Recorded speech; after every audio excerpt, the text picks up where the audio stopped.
Hopefully by now you've had a chance to tour the lab or at least watch the lab tour video, so you should pretty much know where things are. We will go over a few safety rules just to make sure you understand that some of the things that weren't necessarily covered in some of the videos and the classroom activities. So first of all, don't touch the big red button on my demo disc, because when you do that, it turns off all the electrical outlets around the room, including the teacher computer and smartboard. And it turns off all the water faucets in the room as well. It's a little bit of a hassle to have to reset everything in the middle of class, so be very careful. That's why we put a plastic box over it. Another point is do not use the eye wash or emergency shower unless it's a real emergency. Those things are not toys. They're not to play with. It's not a place to get a drink of water. It's actually to take care of emergencies. And when you watch some of the safety videos that I've posted for you, you can see some of the real things that could happen. The panic button is near the entry door, and I pointed it out in the lab tour video. You should be able to find it if you're in the classroom. It's got a label that says panic button. That's the button that we use to call the office in case we have an emergency that we need to call somebody right away without using the phone. The big thing to realize about safety is that most safety precautions are common sense. I think by this point in your life, you probably have at least some common sense. And so some of the things that were stressed a great deal in middle school may have a little bit less application right now because you are a little bit older. You're in high school now. So here's a question for you. Is it more important to notify the teacher or to do what's needed to be safe? The number one thing is your personal safety and the personal safety of the people around you. That's much more important than anything else. Yes, definitely you need to tell me when something happens.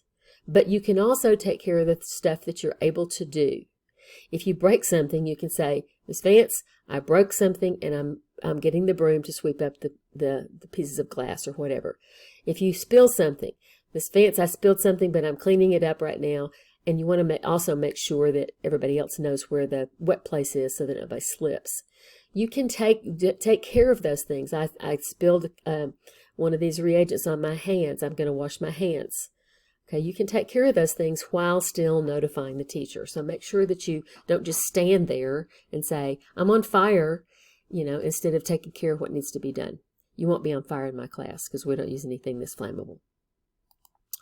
Another really important thing you need to learn about is diluting acids and bases. Now, we always talk about it in terms of acids, but the same thing applies to bases as well. You want to always add the acid to the water. Here's the main reason. If there is a splash, what's going to be splashing out of the container will be the diluted acid rather than the concentrated acid, or it'll be mostly water that splashes rather than the acid itself, so you're much less likely to get hurt. Also, sometimes when you add acid or a base to a solvent, like water sometimes, or other solvents that you might add things to, it can cause a reaction that can overreact out of the container. So if you're adding the acid, that's more likely to happen than if you're adding water to it. One way to remember this is to think about A&W root beer. You add the acid into the water, acid to water, just like it says. And it's either acid or base. Is that. Another really important thing to notice is that hot glass doesn't look any different than cold glass does. You can't tell by looking at a piece of glassware whether it's hot or cold. You want to be careful not to touch it because hot glass is very, very hot and can cause very serious burns. So if you're not sure whether something is hot or cold, slowly move the back of your hand close to it without touching it to feel for the heat radiating from it. We use the back of our hand instead of the palm of our hand because we're much less likely to grab it, and also we have fewer nerve endings on the back of our hand than we do on our fingers. So you're much less likely to get hurt if you accidentally touch it.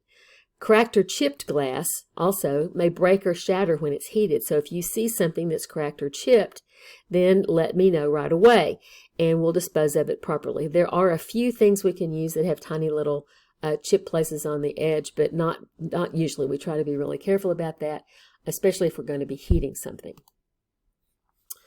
We have for various kinds of chemicals something called a safety data sheet. They used to be called MSDS, Material Safety Data Sheet. Now they're called SDS.